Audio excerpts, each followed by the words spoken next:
Good, ano ba? Good day everybody. Good day everybody. May mga kalat tayo dito. Nilabas ko to today guys kasi lulutuin ko siya. And kakarating ko lang din pala galing Revi dyan sa malapit sa amin. Yung maliit lang na Revi. At bumili lang ako. Look at our bag. Look at our tote bag guys. This is from the Philippines. Oh, charot. I bought this last year nung pumunta ako. Nagagandahan ako na talaga nito. Mag-haul lang tayo konti. Bumili ako ng yung again, the same, yung parang shakoy sa atin. Yung pauwi na ako galing grocery. Pang ano namin, pang coffee later. Yes, nag-ano talaga siya. Bumili tayo ng strawberry. Ang ganda niya. Naano lang siya guys kasi naipit siya. Kaya may apat na nasira. Ganito siya ka-sensitive. Ang bilis talaga. Lalo na pag mahinog. Tapos yung ganitong kulay. Ang bilis talaga niyang guys. Very sensitive talaga siya. Partner namin yan. Neto. With coffee later. Pero si partner ang maglilinis niyan. Yes, may ano nga na ano tuloy, tingnan nyo na lumabas siya dito. Magmamansya to, sayang. Kaya after ko nito, lalaban ko siya guys. So kumuha tayo ng spring onions pala. Kumuha ako ng tomatoes. Kumuha ako ng kohlrabi, yung parang sayote sa atin. Kasi guys, meron akong gagawin today. Magluluto ako actually 2 putahe. And meron akong, ang cute ng radish nila. At ang dami nating ginger. And bumili again ako. Pag ako na mamalengke guys, bumibili talaga ako nito. Para kay partner. Ito yung cheese. At saka ito yung liver spread. Kay partner lang to. Magagalit na naman siya pag bumili ako niyan. At bumili ako ng chicken thigh. And bumili ako ng 2 kinds of sausages. So yun lang. Ang ano lang siya. Kontian lang guys kasi meron naman akong namili naman ako last time. So, ang nabayad ko doon is today, how much? 35 euros. So, ayun. 35 euros lang naman. Diba? Mahal-mahal na din, uy. Tsaka konti lang yung anak ko na pamili ko. Hugas lang ako ng kamay. Nag-defroze pala ako dito, guys. Nag-defroze ako ng bangus. Yes, dahil today, magluluto ako ng sinigang na bangus, 1 putahe, and our chicken. Gagawin ko siya ng, tinolang manok. Kaya bumili ako ng parang sayote, tsaka ginger, tsaka diba meron pa naman tayong malunggay na frozen, diba? Ano ko to ni partner, siya na ang magliligpit nito sa freezer, ay sa ref. Kasi lalabahan ko tong aking, para, I think magmamansya talaga to. Ja, kannst du schon aufräumen? Weil ich muss meine Tasche waschen. Oh. Ja, die Erdbeeren. So, labhan natin guys kasi. Try ko lang siyang Tapos lalaban ko siya sa Okay lang siya mabasa kasi lalaban ko talaga to siya sa washing machine.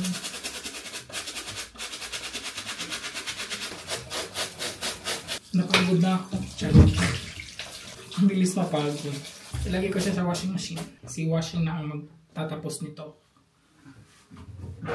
Ididiretso ko yung sabon dun sa ilalim. Kasi lalagyan ko yung Saan ba yun? Ito.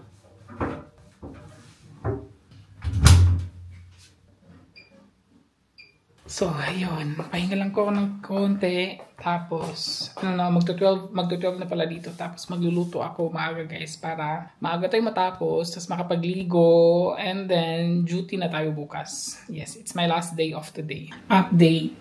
So, guys, I already prepared for our 2 putahes today. Actually, guys, 3. Pero, nag-iisip pa ako for the 3rd one kung paano ko siya tatapusin. But anyways, ang 2 nating putahe, ready na siya guys. Na-slice ko na-separate ko na siya. Yes, that's RC, diba? Madalian tayo dito. Basta guys, lutong tinapulan. Parang gano'n. So actually guys, sabay ko silang lulutuin itong 2 or 3 putahes. Yung gagawin natin is yung ating bangus na sinigang. Ang ingredients natin for that bangus is meron tayong kangkong at ang okra, frozen pa siya, malinis na din yan. And then ating radish, ginger, meron tayo yung onions at saka tomatoes. At ang muntik na nating makalimutan, ang ating sinigang mix sa sampalok na original. So yan, mas gusto ko yan kaysa sa yung may gabi-gabi or something. And then our next potahe guys, ready na din siya. Yung ating nilagang manok. Chicken thigh is cleaned na siya and yan. 4 lang siya na slices. And then ito yung ating ingredients. Ito yung ating kohlrabi na parang chayote, onions and garlic, bell pepper. Meron tayo ditong sili, tanglad, spring onions, and ginger, at yung ating malunggay. And then yung pangatlo guys, actually ito din, kangkong siya. So itong kangkong na to, I don't know kung gagawin ko ba siyang adobo, baka mawalan tayo ng oras. Yan, mainit na to. Of course, salt and pepper. Ito is for sinigang, mainit na siya. At saka ito is for our nilagang manok. Before natin yung manok gusto ko is naka-fry pa siya guys. So lang muna ako, magsusutay lang muna ako tayo ng garlic at saka onions.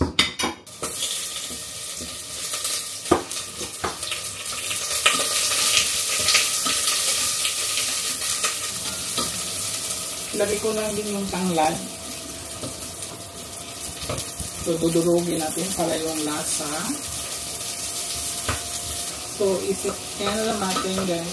Kasi ilulunod ko na yung manok. Pahinaan ko lang yung sinigang kasi nagbo-boil na siya. So, ito yung ating chicken thigh. Lagay lang. Hintayin ko lang yung chicken na mag-brown siya guys each side bago natin lagyan ng sabaw. Yung ating pang kumukulo na, iuna ko yung guys natin, radish. Medyo matagal-tagal yung magre-red to yung sabaw ko kasi red. Mawawala itong red guys pag nagano siya eh. Pero ito yung gusto ko na gagamitin. Wala kasi masyado dito yung white radish na same sa atin sa Pinas. Tapos ilunod ko na din yung ginger at saka onions.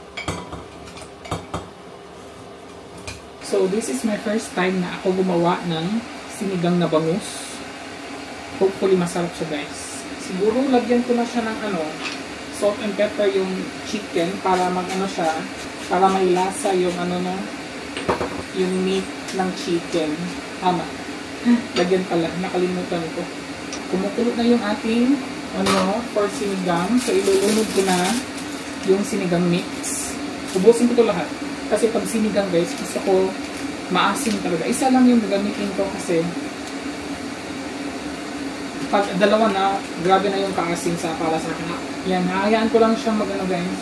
Siguro lagyan na din natin ng asin. Ang nilalagay ko ng asin is, ito lang siguro kasi mas madali, di ba? Yan. And then pepper. Ayan. Hindi ko na alam kung anong gagamitin ko sa Anyways. Nalilito na din ako guys. Yun sa chicken, kailangan natin baliktarin. So actually guys, yung sa sinigang, ilunod ko na lang itong kamatis. Ayan.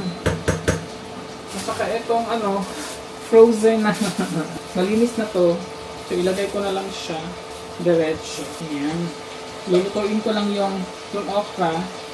Saka ko ilagay itong bangus. I think i-blanch ko na lang itong kangkong. Tapos ilagay ko na lang siya sa ref. And then later na lang guys, magagawa natin yan ng solution. Nalunod ko na pala yung isda kasi na siya, almost half cook na yung natin, yung okra. Transfer ko yung sa sinigang kasi kailangan yung sa manok, kailangan siyang ma-fair yung niya kasi mas malaki dito na lutuan kaysa dito. Kailangan siyang ma-fair yung pagka-fry niya, yung brown. Hintayin ko lang itong kukulo. So ayan yung ating sinigang. Yung isda guys is nasa ilalim. Yan yung ulo. And then yan yung ating pang nilagang manok. Medyo brown na siya guys. Kaya ko siya transfer dyan sa mas malaki para ma-fair yung pagka-brown niya. Hintayin ko lang itong kukulo again yung sinigang. Tapos ilunod ko na itong kangkong. Tapos finish na yan. Umalis agad si partner guys. Pinapunta ko siya kasi dito kasi kailangan niya linisin yung strawberry. Kasi luto kasi kakainin na namin mamaya. Pagtapos ko nito, tamang-tama, about 2 p.m. or 2:30 p.m., magkakape na kami. I think guys, kailangan ko talaga yung ating pangatlong putahe na gagawin. As in, kailangan ko talaga siya para wala na akong gagawin after duties, diba? Next week na ako magluluto ulit. Kasi guys, nagluluto talaga ako nito na madamihan. You know na, pag meron akong duty na straight, diba? Pang-apat. So, tapos pang-gabi pa. You know, sometimes galing ka work, tapos gusto mong kumain ng ano talaga. Kasi si partner hindi siya makakapagluto ng ganito. So, ako talaga nagluluto. Parang ano siya guys, yung chicken.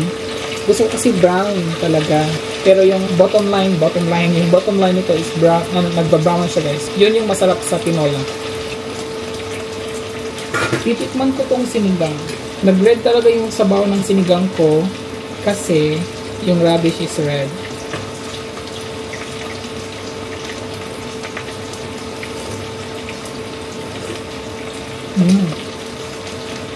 Lagyan ko lang ng maliit na asin at saka madaming pepper.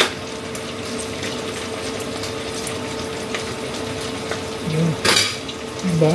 Madaming pepper na siya. Ilunod ko na lang din ito yung sa kangkong na stem. Ilunod ko lang din siya natin. Okay, itong manok guys, maglalagay na ako ng sabaw. Mainit na to. Ilagay ko na lang siya ang sabaw. So, ilagay ko na din yung ating parang sayote na kohlrabi ang pangalan habang siya kumukulo. At saka yung ating bell pepper. Lagay ko na lang din itong sili. Si partner guys, nagyaw-yaw na naman kasi nakuna na naman siya ng camera. So, maglagay ako ulit ng asin kasi maglagay tayo ng water. And then, another pepper. Gusto ko kasi para yung yung meat, yung loob ng meat, maglalasa talaga. Nakalimutan ko takpan yung sinigang. Yung tinola ko guys, ibang klase. Brown siya. That's because yung kasi nag-fry tayo, di ba? Nag-fry tayo ng manok. So yung brown na yon, nagkukulay yung sabaw. Makulay ang sabaw ni RC today. Tsaka yung ating sinigang, makulay din siya. So papainitin ko na lang din to para sabay silang matapos lahat. Para makakagawa na ako ng sana kasi meron tong yung oil ng manok nito. Sana ginamit ko dito. Utak talaga RC minsan. Yeah. Yan talaga guys, pag sabay-sabay na luto. So yung sinigang guys, actually, ayaw kong masira yung isda. Ayaw kong ma-overcook yung isda. Mataba yung ang tawag nun, yung bangus. Mataba siya guys, kasi may taba talaga siya. Hindi ko tinanggal yung taba ng bangus. Tingnan niyo yung taba ng bangus, di ba? Ang taba niya. Ilunod ko na yung dahon ng ating paano yan? O diba guys, punong-puno talaga. Pinuno ni RC na naman yung kaldero. Meron kaming malaking kaldero, hindi ko na talaga siya ginamit. Magkasya to, talaga magkasya to. Papakuluan ko lang to once or twice, and then luto na to siya guys. Hindi ko siya masyadong hahaluin kasi yung isda, baka madurog. Luto na kasi yung isda. So ito na yung ating manok. Yan na yung ating manok guys. Di ba nag-brown yung color? Roasted kasi siya, di ba? Gaganyan ko ng yung bottom niya para matanggal yung naka-roast na chicken sa ilalim para mas lalo siyang mag-brown. Di ba may brown? Galing yan sa ilalim. Tikman natin yung ating tinola.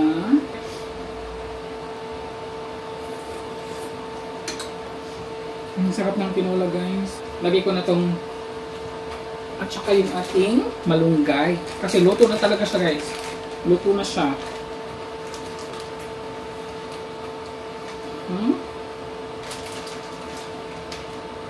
Diba? Tinolang manok. Wow, ang ganda. Ang ganda ng kulay. Ayan na siya guys. Tikman ko ulit yung ating tinola na meron siyang malunggay.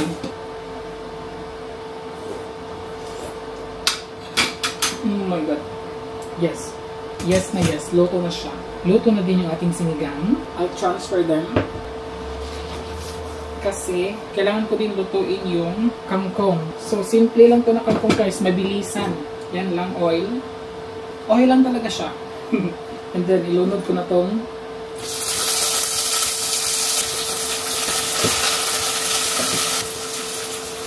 so, nakapagluto si RC ng 3 putahe today. Ganun lang kabilis ang life. So, wala ako masyadong ingredients, guys, sa ating kangkong na ilagay ko muna ito. Yung lang talaga, garlic powder lang yung ilalagay ko. Ayan. Ito lang muna pepper. Ayan. And then, ilunod ko na din siya.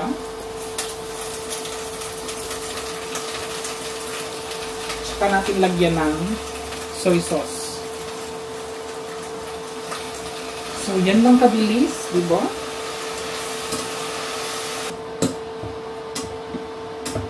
Diba? Takpan ko lang to saglit para mag-ano siya guys. Para siya maluto. Pinugasan ko na lang dito ulit. Diba? Tapos na si RC magluto. Ang bilis lang. So, maghuhugas lang ako. And then, tapos na tayo. Diba? Ang bilis lang ng kangkong guys. Yan ang itsura ng ating kangkong. Actually, luto na yan. At lagyan natin sa each side para hindi siya ma-overcook. Diba? Luto ng ating kangkong. Ang ating tinolang manok. Luto na din siya. At ang ating sinigang. Luto na din siya. O, diba? Yan lang ang, ano ba tawag doon? Basta guys, yun ang ating 3 putahe for today. So, I will continue cleaning na muna. Yes. I-continue ko na lang itong washing guys para maka-relax na ako and then magko-coffee na kami later. Maayong gabi sa tanan! Maayong gabi. Vice to sis, maayong gabi. Guten Abend. Oh! Remember pa siya guys. Yeah. I thought you forgot. No. Guys, look at, meron ako tonight pala, dinner na ginamos na ang daming tamatis at saka onions. Ang liit lang ng aking look at this. Si partner pumikit. And then kay partner guys is yung binili natin kanina na Geramo. Shut up. Nilagyan ko siya, naglalaway na ako. Nilagyan ko siya ng lemon at saka pinakurat. Diba? Oh my God, look at this. Uy. Ooh, ang sarap. Ang sarap. Hindi pa nga natin na-try. Ang sarap na agad. At look at I have to cover the guys. But you can still see it. It's okay. Look at our nilagang manok. Tinola pala, tinolang manok. Tinolang manok.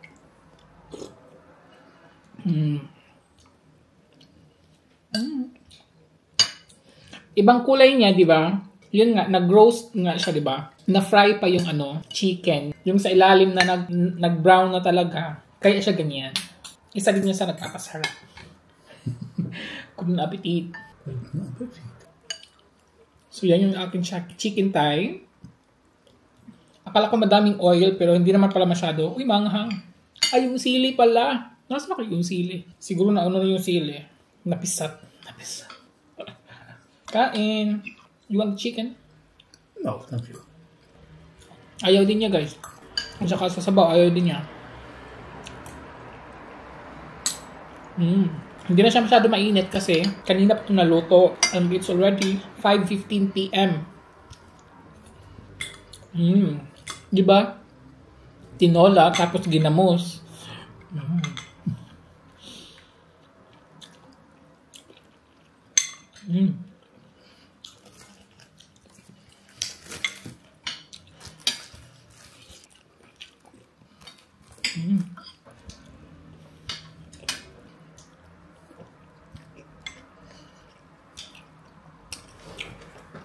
May nagpapa-shoutout. Wait lang guys ha. Shoutout nga pala kay Marlisa Alindao. Hello po. Thank you.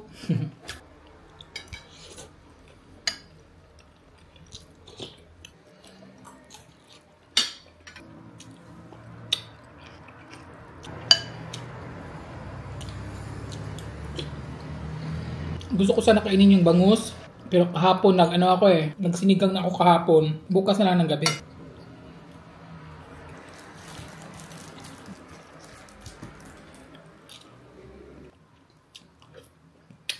Ang laki ng kohlrabi.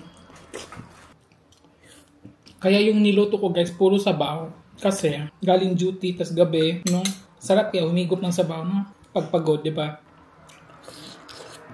Tapos kailangan ko pang i-portion yung mga sabaw. Para every time na kakain ako, naka-portion na siya, i-didiretso na lang siya sa microwave, di ba?